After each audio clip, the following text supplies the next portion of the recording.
Hello, PLANTSTRONG pineapples. Welcome to another episode of Snackables, where we dish and chew on all things plants. I have a special guest for you today. Her name is Carrie Barrett, and Carrie actually hails from Ohio, just like I do. Yep. And we, fortuitously, actually met for the first time back in 2009. 2009. 2009.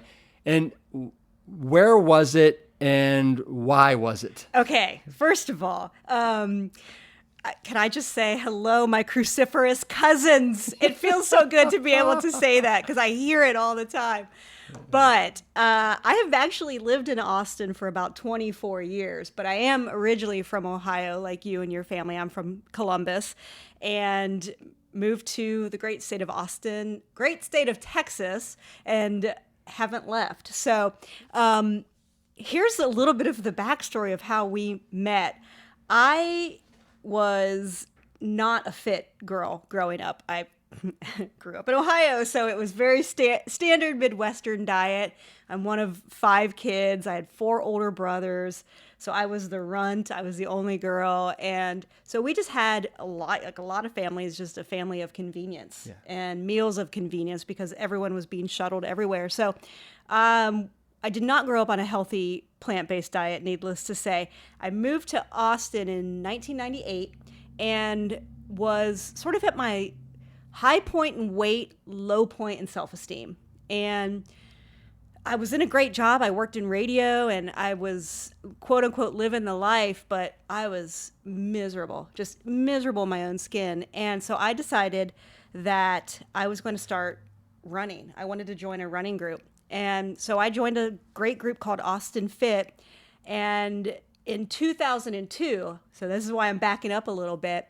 It took me a while, but in 2002, I ran my first marathon. So I'm actually celebrating my 20th anniversary of running marathons because the Austin Marathon was just this past weekend. Was that first marathon in Austin? It was. It was. Yeah. So, yeah, it was something I never thought that I could do. And which leads me to this progression into plant-based living because I never dreamed that I could do this either.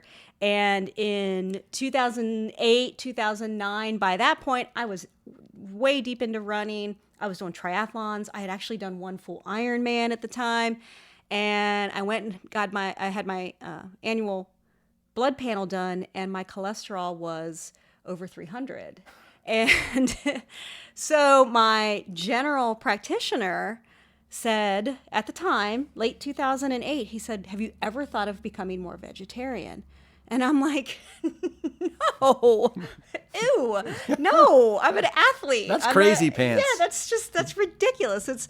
I do Ironmans. I need my iron, which means I need my meat. You know, that was the connection, and didn't think anything of it from that point. But spring 2009, I see this book come out, and it's written by this Austin firefighter. Really? Tell me more. Let me see. This gentleman who used to be a former professional triathlete. And that it has a total cholesterol below 150. I'll let you know if I ever get there. But so I just took it. I started thumbing through the book. I bought the book, of course. I started thumbing through it. And then I start to realize, like, we know a lot of the same people because we were in that athletic community. So a lot of the names that you mentioned in the book, the Jack Murrays of the world, the Elizabeth Crutzes of the world, like people the Brandon and Amy Marsh, like all these people that went through your pilot program and that in my mind were thriving in athletics. I wanted to emulate them. And so that same spring, 2009, Catholic guilt got me. And I said, okay, I'm going to do this program for Lent. I'm going to go plant strong for Lent and see what happens. So I had that blood panel from the fall, and then I took another blood panel after Lent, and my cholesterol had dropped 60 points. I had dropped about 10 pounds, and in the middle of that period, I had done my second full distance Ironman and had shaved 45 minutes off my time. And have literally not looked back since. So coming back to me meeting you at your house, it was literally in 2009 at one of your old school PlantStrong potlucks that you would have right here where we're sitting today. Yeah. And I came as a fan and as a new apostle of the lifestyle. Yeah. And you also got everybody that came to these first potlucks got a bag. An 1.2 inch bag. Do you have your bag? I do. It's sitting on your kitchen counter right now. I need to grab it because this is such a great kind of momentum. It is. Momentum. Look at this. I mean, it has held up, and only high quality stuff with PlantStrong and Engine 2. And I brought my food over today that we're going to be preparing, and it's so funny to even think that here I am on the PlantStrong podcast to do food prep. Well, so a couple questions for you. So what has been easier for you, eating plant-based or running a marathon? You know what? They both require, to me, the same thing, which is consistency. Mm-hmm. And planning. And a little bit of planning, absolutely. Mm-hmm. And a little bit of... great comparison. What about teamwork?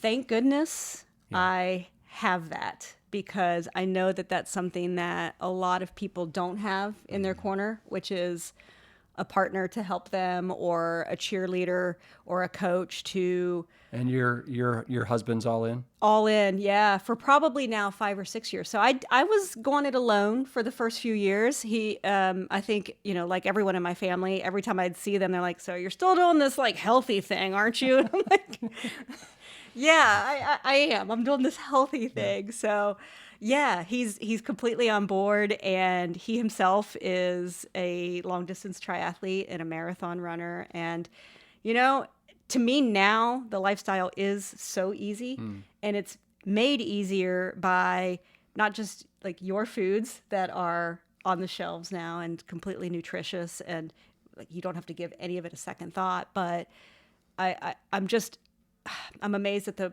preponderance now of just choices there are out there, healthy choices there are out there. So what happened is Carrie came over to this house, I believe it was, right here at this table, and she interviewed me for her podcast, which is I Could Never Do That. And I think it was about maybe going plant-based. Yeah, it was to celebrate my 10th year. 10th year going plant-based. Yeah. And Carrie was she was dynamic, she was fantastic. And then I needed some help with the PlantStrong podcast, which I had been launched for maybe half a year to a year. And so Carrie is officially on the PlantStrong team. She is the producer of the PlantStrong podcast and really is a integral part of making the podcast what it is today. So super grateful for that. Thank you, Rip. I love being your affectionately known as your sound girl. Hey, sound girl. Well, but you gave yourself that nickname. I did. I did. Yeah. So today, because we're chewing on all things plants, but I want to give our listeners something of value. And so you're like, Rip, I love my air fryer, use it all the time. And the air fryer is something that I have never touched, even though we got one as a Christmas present from James and Susie Cameron about 3 years ago. And so it's sitting in a shelf somewhere. And I'd love to be inspired to take it out and really utilize it. So what I want you to do today is inspire me. Why in the world should I get or should I use this air fryer that I have? And I think you're right, because I think so many of us have this big bulky appliance that we got at Christmas or any other holiday season, and it sits on our counter and it takes up some space, right? It's not a small appliance, but let me tell you, if it delivers, I don't care. It completely delivers. Now, mine did not come from James Cameron. Mine came from Mr. Amazon, I think. So, and we're actually now on our 3rd air fryer. That's how much we use them. What, do they just go like dead on you? I mean, we use it 3-4 times a day. That's a $39 air fryer. What do you, yeah, what do you expect? Now, just so you know, we're not endorsing any particular brand of air fryer. Kosori, whatever that is. Yeah, honestly, I have never heard of the brand before, and I'm sure it's great. It's held up for us. So my husband is the one who does the due diligence of the research in the house. But to me, like off the cuff, one of the things that excites me about an air fryer is the fact that you don't have to use oil, which is one of our big tenets. Absolutely not. And the fact that you can do stuff with things you never dreamed of, and it comes out and it's absolutely delicious. It's crunchy. It delivers on a number of things. I think people are just afraid to use it because the things that I hear a lot are like, what temperature do I set it at? How long do I cook this or that? And I don't know. I'm not writing the recipes because I treat this air fryer like I treat our microwaves. So, if I want to microwave something, I pop it in the microwave and I hit a minute, and I don't know what temperature they're cooking in my food at in the microwave. I just know that if I take that food out and it's not quite hot enough, I put it back in for 30 more seconds. And that's how I want people to think about the air fryer. Like, don't be afraid that you have to get the temperature right or the amount of time that you're cooking it right. Just experiment, have fun. Most of them, if not all of them, have a pause function on it so that if you do want to check your food halfway through, you just hit pause and open And can you tell me, like, what's the concept of an air fryer? Does it circulate this warm air? It's a big convection oven. Yeah, it's essentially it. To me, it's like a microwave on steroids. It's just convection air. So a lot of people, like, I know our old oven, we just got a new one, but our old one, it basically had a convection mode on it. So is that basically the same thing as an air fryer? I think so. Yeah, I think. We don't know much here. Expert. Air fryer expert here. All right. Well, should we get into some of the so we have 4 different dishes that we want to basically create for you today. Yeah. You want to go through them one by one? I do. And the reason why I selected these is, one, because it's a variety of food. You can see here on the table in front of us, we have a variety of ingredients, and I've got 4 different things planned. And the other reason is because none of them are expensive. It's all very economical to your budget, and they're all incredibly nutritious. So I think another thing, particularly from an athletic standpoint, people will ask where I get my protein or where I get this and that. And most of these meals today actually have a great combination of all of the macronutrients. So protein, carbs, and even a little bit of fat in there too. I mean, we're obviously very, very low fat with the diet that we eat, but we need it as athletes who are training 10, 15, 20 hours a week. So the first thing I wanted to start with is this dish over here, which is just polenta, and we've got some spinach on there. So polenta you can get pretty much anywhere. We buy like the one that's pre-rolled. Yeah. And so Rip just sliced them up into. And polenta, for people that don't know, polenta is basically cornmeal. Yeah. Yeah. And it's funny because we used to do polenta all the time, and for whatever reason, we've gotten away from it. But hopefully you're going to inspire me today to want to emulate what you do with your polenta. Yeah, and we grew up and this was sort of like mush, that my mom learned how to make as a first generation Italian.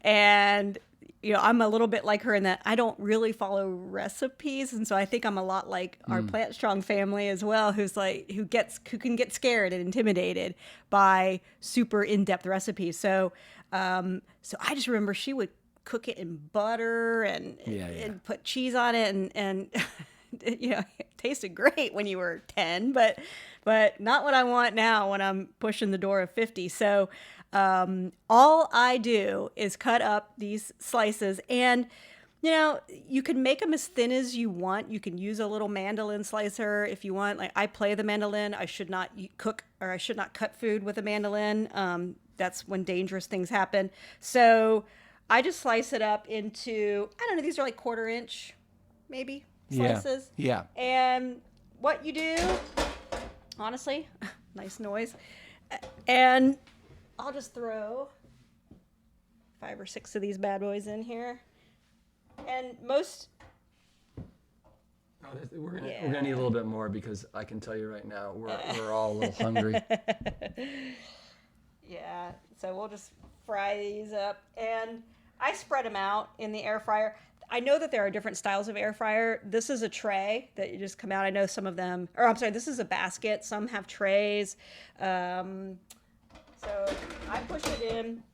Now, I know on that camera that we're looking at, the one that's right in front of us, you can't really see here, but hopefully we'll be able to get some close-up shots. On this particular air fryer, we just ignore all these buttons over here on the left. Well, is that because they're all meat Those are all related? just your meat-related ones. Yeah. And these are some of their presets that this particular machine has built in. So over here on the right, you've got your veggies, you've got your broccoli and carrots and some pie, some PlantStrong pie. You've got some bread. I'll be honest with you. Once again, I actually don't use any of the presets. As I said before, I just sort of treat this like a microwave. And I know from experience of cooking this polenta that my preferred temperature is about 370 degrees. And so I'm going to push that to 370. 15 to 20 minutes for this particular batch of polenta. If you've cut it really thin, you might want to go on the shorter side of that. If you've cut it thicker, then I would go on the longer end. The other preference that you want to take into consideration is how do you like your polenta? Do you want it a little more chewy? Do you want it crispy? I like it crispy. I like it when it actually gets browned and so when I eat it later, it actually crisps. So we're going to heat that up. And what I do afterwards is my husband and I a lot of times... You want to start heating it up? Yeah, you're going to hear it crank up. Oh, is it going to make up too much? Will it be too loud? It might be a little loud. If it's too loud, we'll just stop it. Yeah. There we go. You can hear it. Oh, but you know what? You can hear it cranking up. That's what I like about it is this is the air fryer episode. I want to have that as the kind of ambience. Wait, what's the word? Ambient noise. Ambient noise. The ambiance. Yes. The ambiance. So while that's cooking, here are a few options that you can do with it because you probably don't just want a plate of polenta. You know. Yeah. You can put it over a bed of spinach, and you can use a marinara sauce if you want to put over that. So almost treating it like your pasta dish, your pasta replacement. We use this quite a bit. There's no sugar in that one. There's little too much sodium in that one. But the other thing how we're going to plate it today and how I've really come to enjoy it, thank goodness the new PlantStrong chews and soups and chilies are out, is I actually serve it with one of your PlantStrong soups or chilies. So that's the Thai carrot chickpea right there in front of me. Right. Well, we'll figure out what we'll do today, but that looks delicious, and I love that we've got our greens there. We've got our polenta that is kind of substantial, kind of calorie rich, nutrient rich. And then we're going to dress it up with either a stew, a chili, or just plain marinara, depending upon our mood.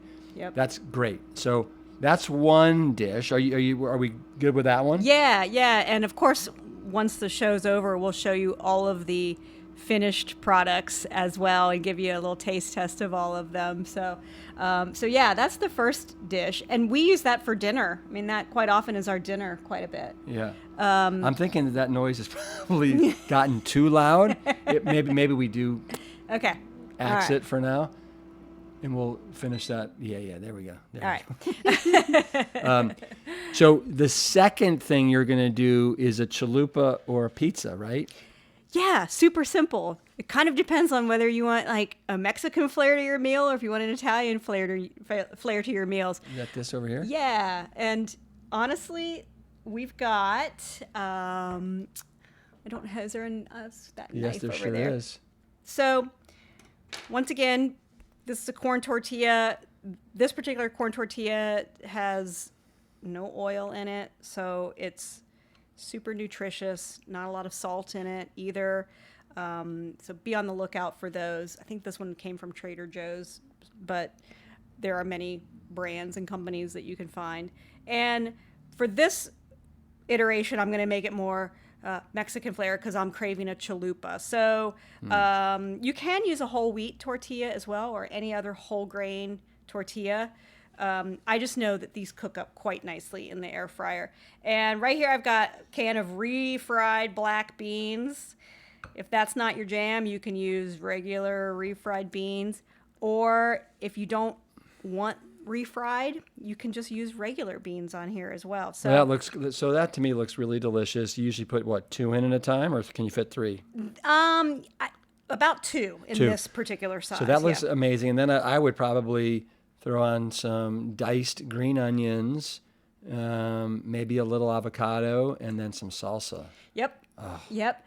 Anything that you would dress up a taco salad or a taco or your fajitas. So, once again, your firehouse chili, you could easily just, if you don't want all of the liquid from the actual soup portion, I scoop out some of the ingredients in there that are already in there. 'Cause you got your whole black beans and your corn, and it's got a kick to it already. So you could throw that on top of it. You can put more greens. I often like to buy those mini sweet peppers, like the red, orange, and yellow mini peppers. Slice those up, put them on top. Once again, I just put them in the air fryer. I like to default to the 350 degrees quite a bit. And because this is a super thin tortilla, I cook it for about 8 to 10 minutes, take it out, and see what the consistency is. If it's a little too chewy, or if you have noticed that the ingredients on top haven't quite finished cooking, put it back in for 3 or 4 more minutes. And you have once again, nutritious and just a well-balanced meal that has carbohydrate, vegetables, a little bit of protein. All plant-based meals are well balanced. They're all, I mean, you don't have to work hard to get this. It's just funny that as athletes, it is the question that we get all the time. Yeah. And you don't fret for 1 second. You're just going to get the perfect balance of the macros, the protein, the carbohydrates, the fats. And then to boot, you're going to be getting just an insane amount of the phytonutrients, the antioxidants, fiber, vitamins, minerals, everything that we need as athletes that are taxing our body. Yeah. And, I'm coming at this from an athletic lens, and because that's one of my quote unquote identities in life, but you don't have to think that way at all. I mean, this is just great for anyone in the family. I mean, kids love taco night. So I know that the Esselstyns are awesome about doing their taco bars at their house. So you can set it up the same, and you create your own little chalupa or create your own pizza. Similar concept if you wanted to use a whole wheat tortilla or even this corn tortilla and make it pizza style. Right. Marinara, and then pick your ingredients on top, cook it just the same, sprinkle a little nutritional yeast on top. So a little mini pizza. Mini pizza night. It's great. Great snacks, great meals. And to me, it's teaching people how to quote unquote cook without a ton of mess. So there's not much to clean up. You don't have a bunch of pots, pans, and dishes. And it's simple and fun, and you get to be the recipe creator at the end of the day. Yeah, I like that a lot. Yeah. Are we ready to move on? Yeah, so that's your that's your chalupa, which is right now just a tortilla with a slather of that will be a lot beans. more very easily. Yes. So number 3 that I have on the list is potato skins. And we were inspired by a woman who we just had on the podcast last week. Carrie Barrett. And wow, what a whippersnapper, and very scrappy too. Scrappy, yeah, that is her brand. That is very on brand for her. And she mentions this particular food and concoction in your episode with her. And I loved that episode because it made you think so differently about food waste and all the things that we just throw away. And guilty as charged. I probably eat 12 bananas a week, easily because I love bananas. Wait. And you're not throwing out those banana peels, are you? I am not anymore, thanks to Carly. I am composting. We are using it for fertilizer. I have yet to try air frying. Doesn't she turn them into like banana peel tempeh bacon? Something, What? yeah. Like as she said, it's a line. I'm not there yet. That is a bit of a stretch. Yeah. But I'm gonna try it. Yeah. I'm gonna try it. But one of the things that she did mention that was a little more That accessible. we'll share with you right now.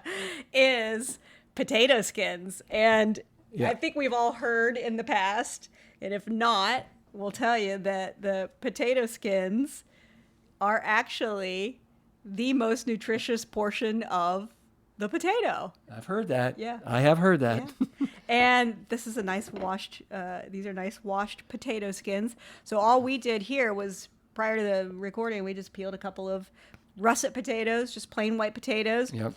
And I have sprinkled some nutritional yeast on top. And I am going to follow Carly's instructions. I'm not putting anything else on these, but I'm going to throw them in the air fryer here for, again, because they're nice and thin, we're probably going to go 7-8 minutes. I was thinking 15 at 350. No. All right. So I love that. Yeah. So, and I can't wait to try it. Yeah. Are we ready to move on now? Yep. So that was a good snack. Okay. So I wanted you to hit me with a dessert. And so you have a dessert prepared, an air fryer dessert. And I can't wait to hear about it. What do you got planned? Well, I mentioned it on our team call earlier today, and it raised some eyebrows, but I assure you it's delicious. So once again, we're going to take a tortilla, corn tortilla, whole wheat tortilla, and we're going to slather it with hummus. And you can make your own hummus, of course, oil-free, preferred. This happens to be the Cedars no fat, no oil hummus. And we're going to slather that on that tortilla. And then we sliced some apples. You can use red apples. You can use green apples. This is a little yellow apple. And we're going to put that on top, sprinkle some cinnamon on that. And we're going to heat that up for probably 12 minutes or so. I don't know. I'm kind of making up the times now because... Yeah, the hummus, you kind of lost me with the hummus. The hummus with the apples, with the cinnamon, I'll try it. But I'm like, oh, if it was like a chocolate hummus or if it was a like peanut butter. Yeah. So this will be... You've never dipped like apples in hummus before. I haven't. It just, to me, seems like the perfect snack, and it is. It is the apples give it that tart sweetness to it, which makes it a little desserty with the cinnamon on top. So it's great. I guess I've been boring. I just kind of do the carrots and the bell peppers and the tomatoes, but never the apples. Yeah, and trust me, I'm here to tell you, I love peanut butter. It is if I could probably choose one food in life to eat every day, all day, it would be peanut butter. But I like it a little too much some days. So I didn't use peanut butter here. So because there's a lot of fat in peanut butter. Yeah. A lot of fat. So I think what we're going to do is we're going to actually talk about maybe some athletic stuff. Yeah. And then we're going to cook this stuff. And then we'll come back and then we'll show you what the finished dishes look like.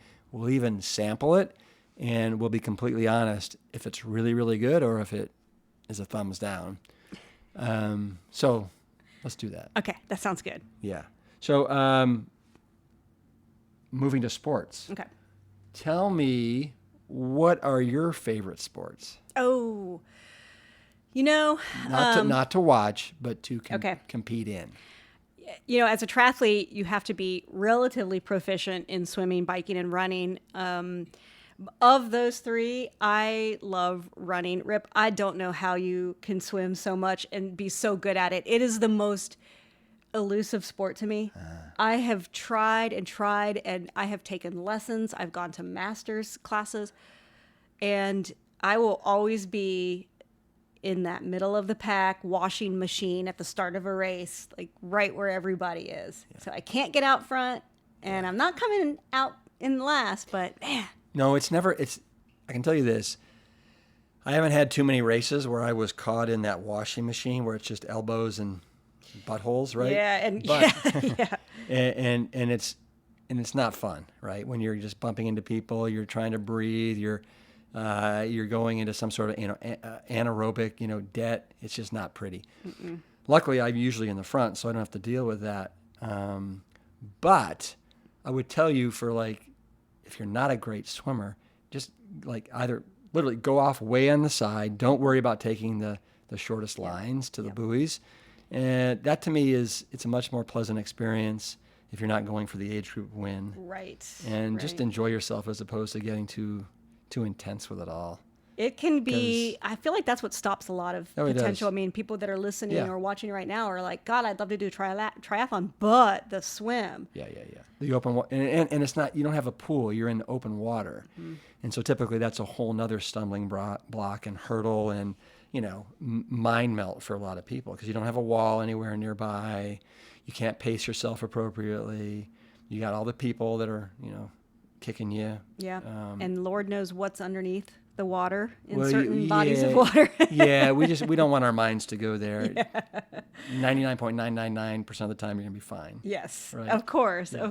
But to me, I love triathlon because I like the multi-sport aspect of it. Yeah, There's something about the balance of it too. It's just fun because I don't get bored or overuse injuries. Yep. By running too much, for instance. Huge advantages there. And plus, you don't have to stay as motivated because just the balance of going swimming, I'm going to swim today, I'm going to bike and run tomorrow, and then I'm just going to run, and I'm just going to bike, and then it's easier to stay motivated, I find. Yep. Like this morning, I swam with my master's group from 7 to 8. There were 6 people per lane.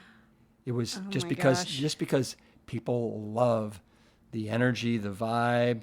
This is a really great group. We love the coaches that go there. I do it 6 mornings a week now.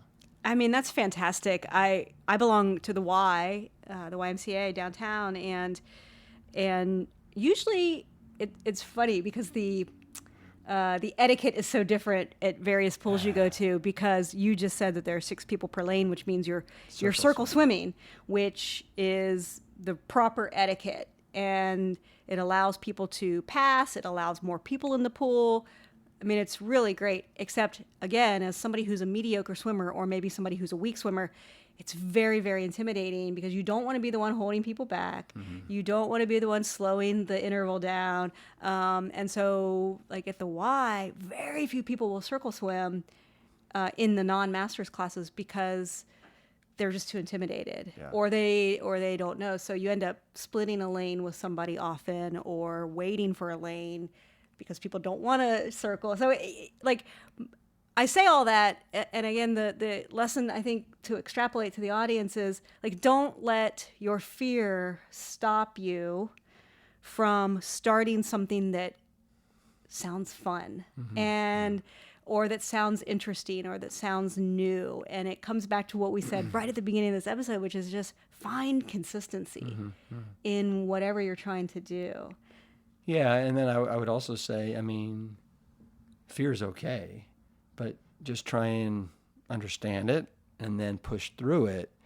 And then that's a great accomplishment.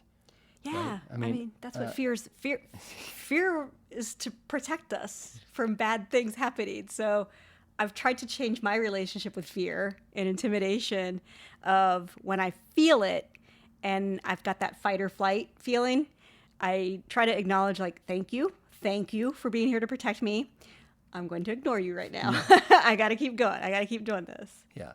Well, there's legitimate fear to me, and then there's kind of false fears. Mm-hmm. We watched Harry Potter 6 yesterday, and there were some kind of scary scenes in there. And so our 7-year-old insisted on sleeping in our bed because she didn't want any hands coming up and grabbing her, right? From underneath her bed. Yeah. And so, what else regarding like maybe starting a routine for people that are out there? You know, I think back to when I had moved to Austin, and as I said, I was at my low point, high point weight, low point in life. I was bound and determined to make a change, and I knew it needed to be a change for the better. So I joined a running group in Austin called Austin Fit, and it was great. And it's the group that got me to the finish line of that first marathon. And I met some of the most inspirational, motivational, positive people. I didn't even know those people existed, quite honestly. And yet, the very first day of our very first practice, I had paid my money, and our very first practice was to go run a 2-mile time trial. Oh. Right? Right? And I was about 60 or 70 pounds heavier than I am now. And there were at least 900, 1,000 people there. It was a big group at the time, huge. And then it was day one of Austin Marathon training. So everyone's nervous. And I got so nervous that fight or flight syndrome kicked in that I just left. I didn't even run the 2 miles. I was so scared, Rip, that I was going to come in last place or that I would be kicked out of the group or, whatever worst case scenario I implanted in my brain in that moment, that I just left. And man, that was a rough week for me because I beat myself up so much from like failing at that. And I did show up though, the second weekend. I did show up. Didn't have to run a 2-mile time trial. We just were like doing a little run walk thing with the group that I sort of placed myself into. And that was the start to me of this journey that I'm at now, 20 years later, that I love and embrace every day. Like I can't imagine a day without movement in my life of some form. So the lesson, yeah. And so from that time, how many years ago was that? 20. Okay, yeah. 20 years ago, you got so intimidated that you left and you didn't do that 2-mile time trial.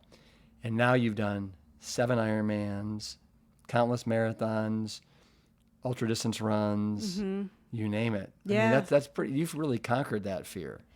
Yeah. And that is, and how I did it was I just kept showing up. And I feel like when you're trying to make this lifestyle change as well, whether it's exercise or completely overhauling the way you eat, it starts the same way. It's, if you mess up, great, try it again tomorrow.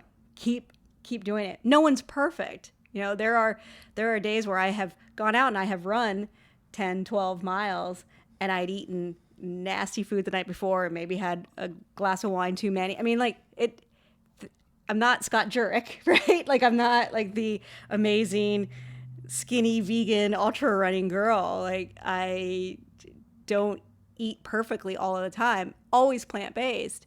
And I give it my best intention, but like I've learned to just stop beating myself up if I do something that's how was the Carrie Barrett from 20 years ago that was 60, 70 pounds heavier changed? Not so much like, getting out and doing athletic events and stuff like that, but as far as how you see yourself, maybe your confidence, stuff like that. Yeah, it has definitely changed my confidence level a lot. And I believe you said this on the podcast and I know you've said this before, where when it came time for you to write a book and it came time for you to leave the firehouse and start your own thing, you too had that same who am I? Right. Who am I to write a cookbook? Who am I to start a food line? Who am I to become this healthy eating advocate? And then the more you did it and the more people bought into it, because you are authentic, and then it turned into, why not me? And I feel the same way in many respects.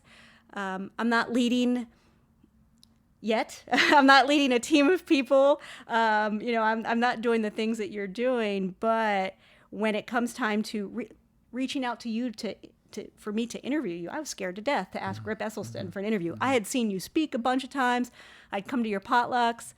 I have your autographed books. But when it came time to reach out to ask you to be on my podcast a couple years ago, I was like, oh, if he says no, then my hopes are dashed. And but then I started thinking, why not me?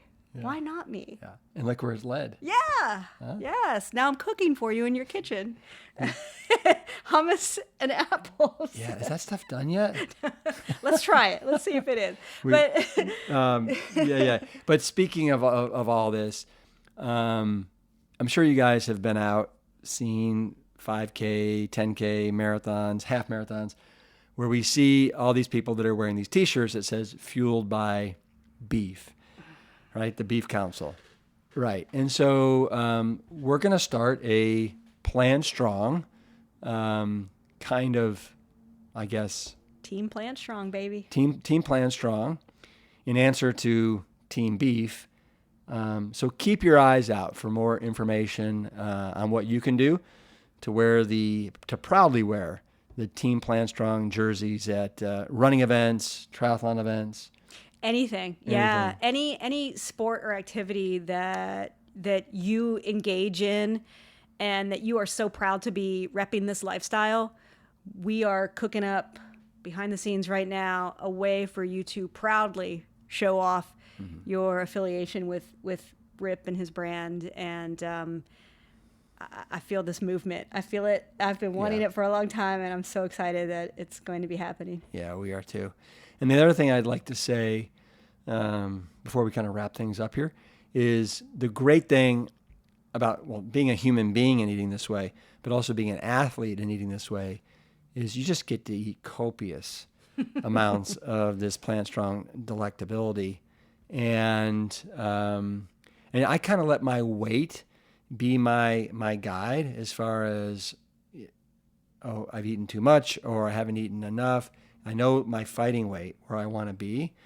And typically, it's funny how I have found over the years that because I'm eating whole plant-based foods that aren't adulterated with too much salt, sugar, and fat, that you just kind of eat until you're comfortably full. You kind of have a much more of a nuanced, sophisticated kind of sense of when you're done, right? Yep. And then you're done. You're typically not overeating as much, undereating. It's just kind of that Goldilocks. I mean, have you found that to be the case? I have, yeah. I definitely have. And my husband and I were talking just in the car on the way over here, and you always hear athletes, plant-based athletes, say, "Oh, I've recovered faster, and I can get right back at it." And I think that's true. I don't know. It's been 13 years now for me, and so that would be anecdotal. Yes, I mean, I'm still at it, and I'm still knocking back paces that make me happy, and so I do attribute that to a good plant-strong diet. However, I do know if we go out for dinner at a restaurant and eat a plant-based meal, I know instantly that it's loaded with oil because you can just feel it in your joints. And I wake up the next morning, or if it has so much sodium, you feel hungover. And I can't get my rings off. Right now my rings are coming off. Like you feel puffy and swollen, and you just don't feel great. So that, to me, when I feel that way, we almost set ourselves up for it when we decide to go out to dinner. We're like, okay, here we go. Let's take one for the team.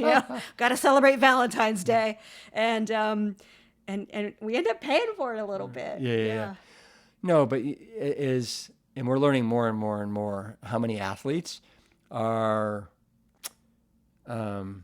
flocking to kind of a plant strong kind of lifestyle, because what it can do for, as you just mentioned, what it can do for your recovery time. This is the most anti-inflammatory kind of diet that's out there. Again, you're flooding your system with all these substances that are going to fight back oxidative stress, DNA damage. As athletes, we're running these engines pretty darn hard. Mm-hmm. And so we are creating a lot of free radicals, a lot of oxidative stress. And so it is imperative that we fuel ourselves with leafy greens, polenta, black beans, hummus, fruits, vegetables, whole intact grains, potato skins. And these are going to take care of us and allow us to recover faster, find our ideal fighting weight for competition or just training in general. And I love, too, the fact that when you're eating this way, because you're eating probably on average 50 to 75 grams of fiber, you're not constipated, you're very, very regular. And so you're always feeling light and unencumbered, and you're ready to get after it and go for that run, that bike, that swim. And then if you have to go, you go. Yeah. Do you ever? Yeah. Yeah. So it's all good. Yeah. No, I am so grateful, Rip, to publicly say, and I know I speak on behalf of the Plant Strong Nation in a big hearty thank you to you and your family for everything that you do on a day-to-day basis to just keep spreading this message. And, thanks to your father for taking the beatings, back when he first started extolling these virtues, and people didn't want to listen. And I think now it's become very apparent that people are taking notice and taking heed, and you just have to keep trying and, to me, almost relish the imperfection at first, and relish the opportunity to try new things. Who goes out and gets polenta on a daily basis? No, not many people, but this is your opportunity. Who makes cauliflower in the air fryer? Not many people, but we sure do. So just embrace it. Embrace getting to know this air fryer that you got for the holidays, and it has sat in the box. Rip, I have challenged you, and I hope I've inspired you to get yours out of the box from James Cameron. We all can't direct the Titanic, but we can all use the air fryer. Mm-hmm, mm-hmm. So since yesterday was President's Day, yes, I think it's only appropriate that we end with a quote from JFK. And it is, every accomplishment starts with the decision to try. And so I just think every day, right? Make that part of your life, right? Decide to try. Decide to try. Something that gets you out of your comfort zone. Maybe you're a little fearful. And on the other side of that, there's so much joy. There's so much gratitude. And I think self-growth. A lot. That many of us are just, as we get older, we kind of shy away from. Yeah. Yeah. So, all right, there you go. Air fryer. Get out there and do it. And I will see so many of you at events over the next couple of years. And as the person who produces the Plant Strong podcast every week and gets to hear Rip's voice before anyone else and gets to hear his lovely guests before anyone else, again, I just want to say thank you for making the time to do these episodes, to educate and inspire, and really, really hone in on this mission of making plants accessible to everyone. Well, right back at you. Thanks for the passion that you have brought to the podcast, for helping me to become a better podcaster. And I look forward to many more years. All right. Plant strong.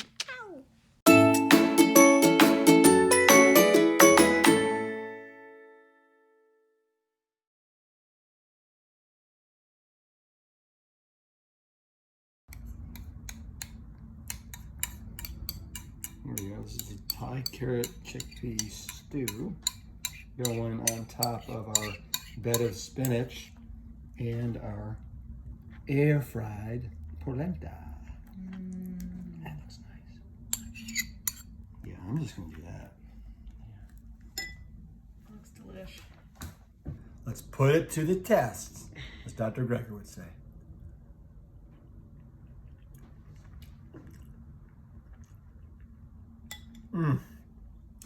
Plant strong.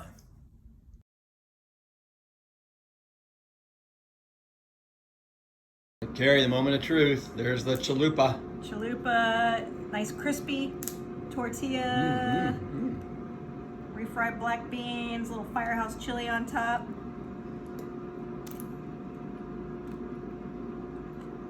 So good. Does it get the PlantStrong fist of approval? Oh, PLANTSTRONG, baby. You. In true rip form.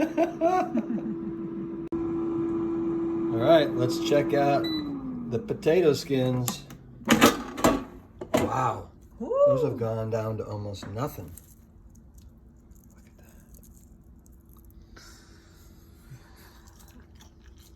that. I know you can't see me. Carly, those are scrappy. Go ahead. It's What do so you think? good. What? So good. You know, you could even, obviously this is a great like snack for movie night, but you could almost use this as like a topper for something too. Yeah. If you wanted some crisp on top of a meal. It's so good.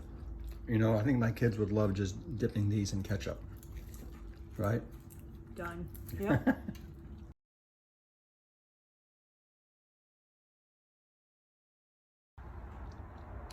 Here we have our tortilla with hummus, apples, and cinnamon. I am not, I'll be honest, I'm not excited about trying this, but Carrie's making me. Yeah. You'll love it.